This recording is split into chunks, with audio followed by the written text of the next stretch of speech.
Hi friends, இன்றைக்கி என்ன பார்க்க போகிறோன்னா, நான் வந்து இளையோர் திறன் அப்படின்னு டான்ஸில் இருக்கேன். அதுக்கு செடி வாங்க போகணும்.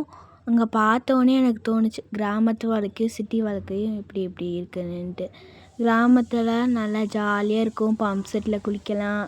ஆனால் இங்கே எப்போ பார்த்தாலும் வீட்டுக்குள்ளேயே இருக்கணும், ஜெயில் கைதி மாதிரி இருக்கும். எப்பயாவது மாதத்துக்கு இல்லை வாரத்துக்கு எப்பயாவது தான் வெளியே கூப்பிட்டு போவாங்க. ஆனால் கிராமத்தில் ஜாலியாக இருக்குது, எப்போ பார்த்தாலும் ஊர் சுற்றிக்கிட்டே இருக்கலாம், ஃப்ரெண்ட்ஸோடு ஜாலியாக இருக்கலாம், ஐஸ்கிரீம் வாங்கி சாப்பிட்லாம். ஆனால் இங்கே ஐஸ்கிரீம் எப்பயாவது வாரத்துக்கு விற்பாங்க, அதுவும் எங்கள் அம்மா வாங்கி தர மாட்டாங்க. அங்கேனா எங்கள் அம்மாச்சி எப்பயுமே காசு தருவாங்க, நாங்கள் வாங்கி சாப்பிடுவோம். அங்கெல்லாம் நல்லாயிருக்கும். அங்கே நிறைய செடியெலாம் இருக்கும், நான் வச்ச தென்னை மரம் எல்லாமே இருக்கும். ஆனால் இங்கே நம்ம என்னால் பண்ண முடியுமா? வீட்டுக்குள்ளேயே இருக்கணும், வெளியவும் போகக்கூடாது, கடைக்கும் போகக்கூடாது, எதுவுமே வாங்கியும் சாப்பிடக்கூடாது. இப்படி இருந்தால் எப்படி இருக்கும் ஃப்ரெண்ட்ஸ்? உங்களுக்கு எது பிடிச்சிருக்குன்னு சொல்லுங்கள். நீங்கள் லாஸ்ட்டில் கிராமத்து வாழ்க்கையா இல்லை சிட்டி வாழ்க்கையா அப்படின்னு சொல்லுங்கள்.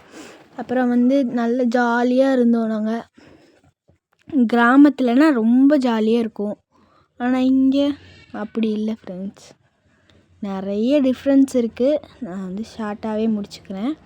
அப்படியே செடியெல்லாம் வாங்கிட்டு, இங்கே பாருங்கள், இந்த ரோஸ் செம்ம அழகாக இருக்குல்ல. அப்படியே நாங்கள் வந்து வண்டி எடுத்துகிட்டு கிளம்பிட்டோம். நெக்ஸ்ட்டு எங்கே போகிறோன்னா, நாங்கள் வந்து பார்க் கிளம்புறோம். ஃபோனில் பார்த்துட்டு இருந்தோம் எந்த இடத்துல போகணுன்ட்டு. என் தங்கச்சி ஹாய் சொல்கிற பாருங்கள். அங்கே போனோடனே இதில் ஏறி என்னை சுற்ற விட்டா என் தங்கச்சி. சுற்று, நான் ஃபீடாக சுற்று, நான் இதெல்லாம் எனக்கு இருக்குன்னுலாம் வராது அப்படின்னா. சரி ஓகேன்ட்டு என் தம்பி வந்து மேலே ஏறி சருன்னு சறுக்கினா. ஆனால் அது சறுக்கவே மாட்டேங்குதுன்னு சொன்னால், அப்புறம் சறுக்க ஆரம்பிச்சிட்டான். அப்புறமேட்டு என் தம்பி சுற்றி பார்த்துக்கிட்டே இருந்தான், எதில் ஏறுறது அதில் ஏறுதா இதில் ஏறுதான்னு தெரியாமல் சுற்றி பார்த்துட்டே இருந்தான். அப்புறம் என் தங்கச்சி இதில் ஏறி இறங்கினா.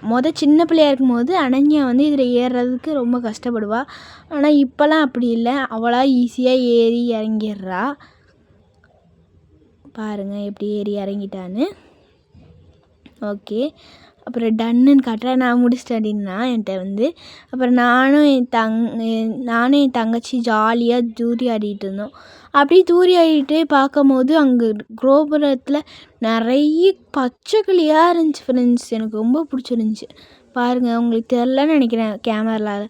ஆனால் அவங்க செம்மையாக இருந்துச்சு, கீன்னு கத்திக்கிட்டே இருந்துச்சு, செம்ம ஜாலியாக இருந்துச்சு. அப்புறம் நானும் எங்கள் அம்மா என் தம்பி ஜாலியாக ஊஞ்சல் ஆடிக்கிட்டே இருந்தோம்.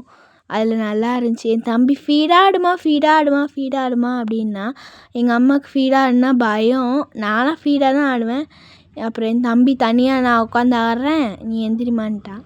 அப்புறம் நானும் எங்கள் அம்மாவும் ஆடினோம். இதோடு முடிச்சுக்கலாம் அந்த வீடியோவை. பிடிச்சிருந்தா லைக் பண்ணுங்கள்.